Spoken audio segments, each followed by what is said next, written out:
Obviously, Kentucky is synonymous with bourbon.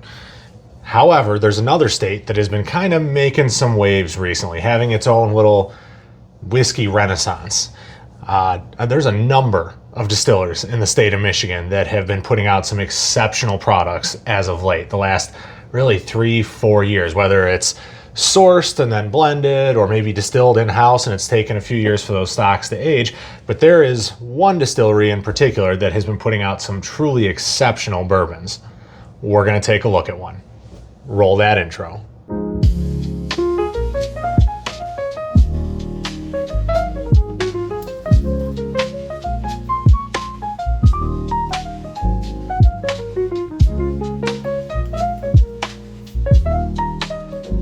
Hey guys, welcome back to T-Rod Whiskey. Appreciate you guys swinging by the channel.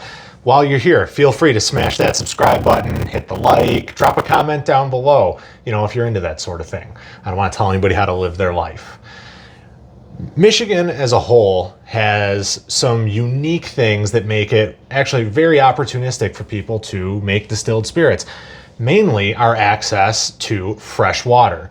The Great Lakes are something like 30% of the world's fresh water or something insane like that. We have access to a lot of fresh water. That makes for convenient whiskey distilling. One of these distilleries in particular is New Holland Brewing. Now, New Holland Brewing, I think, if my notes are correct, they were first kind of hitting the map because of their beer brewing. Their Dragon's Milk specifically is when I first heard of them years ago. It was a high alcohol content beer, pretty good, dark, heavy, what have you. But it's only really the last couple of years that I started to take note of some of the whiskeys that they've been making when they started releasing their Dragon's Milk Origins line. Hello.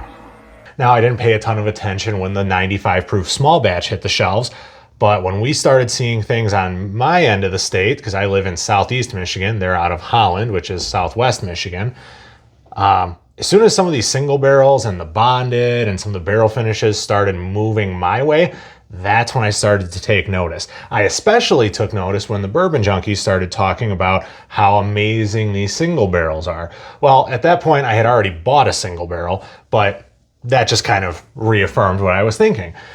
So I haven't had a chance to get over to the distillery yet and get any of the crazy barrel finishes. I think they just released a pot still single barrel. I think there was a port finish. There's toasted honey casks. But what I've been able to get my hands on is just simply this one. This is a single barrel, uncut, unfiltered. This is batch 2024K, and this is 126 proof, 120.6 proof, uncut, unfiltered, and it's finished in toasted barrels.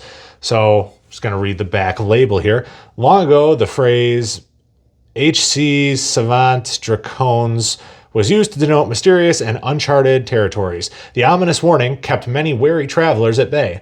To us, it became an invitation. The story of Dragon's Milk began by venturing into the unknown as one of the first innovators to age beer in bourbon casks. Now we travel further, exploring the spirit that crafted a legend. Every legend has an origin. This is ours. Here be dragons. So obviously, first thing that's going to jump out, guys, is the dragon scales on the bottle. It is awesome. It is super, super cool. It's got the black glass at the top. I don't know if you guys can tell, but there's a dragon etched in there. To my knowledge, this is a 6-year-old bourbon that is then finished for a undisclosed amount of time in a toasted cask. So I'm going to say it's like 6.5 years. I can't imagine they spend more than 6 months in a secondary toasted barrel, but I don't know.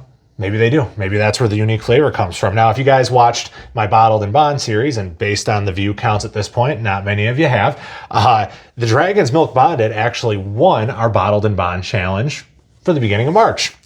So the stuff they're putting out is quality. I have not had the 95 proof small batch.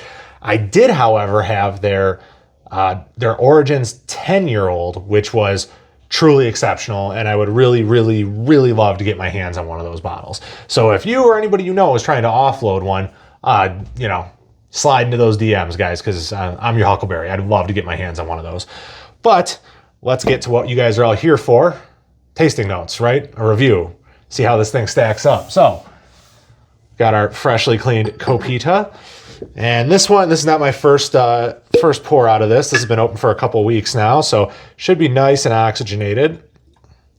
So we'll get a decent sized pour out of that. All right. So right away, we have a nice dark honey color, like borders on being almost bronzy. But let's get that spun a little bit, and you can kind of tell that this is fairly viscous because it's beating, but it's not running. Get a little bit of that swirl job going. I don't even know if is that a patented term? Is swirl job patented? If it's not, I feel like it should be, and if it is, I probably owe Matt Porter like $600 at this point. So, going for the nosing. Ooh, marshmallow and oak. With some ripe fruits. Fruity, oaky. There's like a marshmallow, and then there's, I don't know, there's something else there that I want to say it smells like reminiscent of like a teriyaki seasoning, but that sounds just really weird and out of line. But yeah, fruity, oaky, little marshmallowy, like I don't know what that other, it's definitely not teriyaki, I don't know, meaty almost. And the fruit kind of is the star of the nose, right? But let's go in for a taste, guys. Cheers.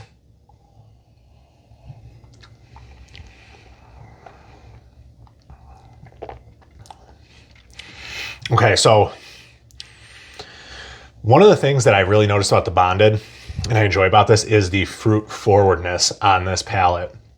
Now, this is my first drink, so this is drinking a little bit hot, but right away, light fruits, pears, peaches, a little bit of a pineapple. There's a little bit of a dryingness there, but it's like tropical fruits. This is almost like tropical fruit cocktail with some oak. And then just like a hint of like a caramel drizzle on the top of it that actually doesn't clash. It collaborates really well.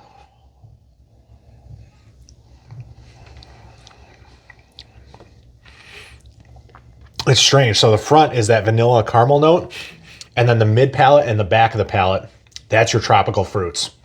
And it is enjoyable. It is wonderful. It coats extremely well. The finish clings to your palate for dear life, does not want to go. I'm still tasting like, you guys ever remember those little metal Del Monte fruit cups that your parents probably packed for you in your lunch, or if you're like my age, hopefully they did, where it had like it was the fruit juice, not the syrup. It had like the little cherry halves and like the little pears and the peaches in there. Like that is what this is just evoking so many memories of for me. This is really good, but then it has like a caramely sweetness with it.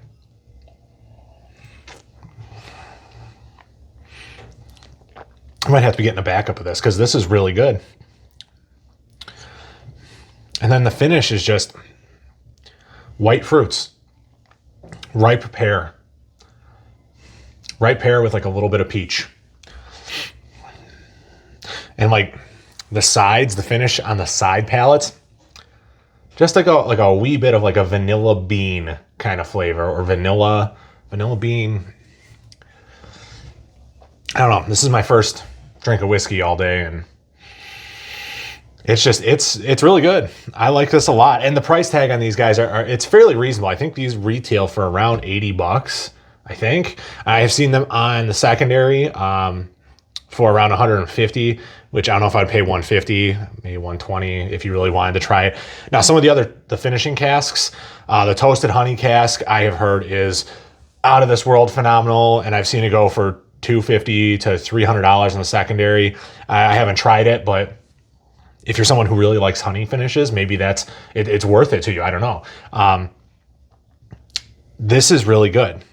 It's the appropriate proof. It coats well. It finishes well. It is obviously very well presented. The white and the gold work really well together. The Bonded is a blue and white design, but all of their bottlings come with the dragon scales on the shoulders of the bottle, and it works its way down.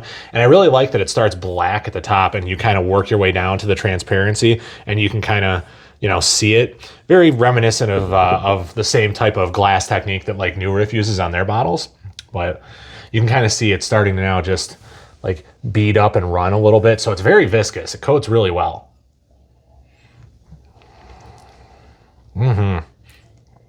Okay. So if I had to give this a score, it's good. It's good. I'm going to say, it's well-rounded. It's complex. I could probably sit here pulling the rest of this apart for another 20 minutes, but nobody wants to see that. And you guys don't want to hear me ramble for that long. So I'm just going to throw the first number that comes to mind. I'm going to go with an 8.2. I think this is really good. I think it's complex. I think it's rich. It's viscous. It checks almost all the boxes for me. I would like to see a little bit more proof on it if I had to pick one thing. But honestly, 120.6 is not low proof at all. I think it suits this very well. It's just I would like to see what higher proof would do. That's just me. Although my normal wheelhouse is 105 to 115. So this actually drinks a little bit lighter. That first sip was a little bit hot, but like I'm not getting much spiciness at all. This is just a rich, decadent, kind of velvety palate that doesn't really, there's not much of a spice note there. There's like maybe a pinch of like an allspice kind of thing, but it's very, very faint. Right? You got, a little bit of wood tannins in there, but nothing super noticeable. It's just the fruit steals the show. I don't know if you can attribute that to the barrels or if it's something with their mash or their grains or what their trick is, but I have gotten fruit on both the bonded and the single barrel, and I think that it is phenomenal. I would absolutely buy a backup for the Speakeasy. In fact, I plan on buying a backup for the Speakeasy when I find it. This is actually going to push me to go get the small batch. So that's where I'm at, guys. I'm at an 8.2. If I can get my hands on a different batch, whether it's a different one from last year or a new batch from 2025, I'm going to go for it. I think these are exceptional. Do not sleep on the New Holland bottles, the Dragon's Milk bottles. They're absolutely worth it. If I can, I'd love to get out to the distillery sometime and see what they have to offer over there. But otherwise, guys, that's it for me. Cheers. We'll catch you next time.